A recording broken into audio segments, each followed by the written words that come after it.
ಕಾಲನು ಮುರಿದು ಹೋಗಿ ಕೈಯನು ಹೊಳೆದು ಹೋಗಿ ಮನೆಗೆ ಬಂದಾಳ ಅಳಕೋಂತ, ಮನೆಗೆ ಬಂದಾಳ ಅಳಕೋಂತ. 100 ವರ್ಷ ದಾಟಿದ ಮುದುಕರೇ ಬರಲಿ, ತುಂಬು ದಿನದ ಗರ್ಭಿಣಿಯರೇ ಇರಲಿ,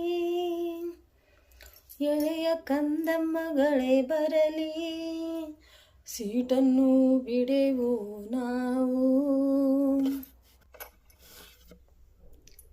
ಮತ್ತೆ ಮನೆಗೆ ಮರಳಿ ಗಂಡನ ಕೈಯಿಂದ ಒದೆಯ ತಿಂದು ಮನೆಯಲ್ಲಿ ಕೆಲಸವೂ ಬಿದ್ದು ಬಸ್ಸು ಫ್ರೀ ಆಗಲು ಖುಷಿಯಾಗಿ ತೀರ್ಥಯಾತ್ರೆ ಮುಗಿಸಿದ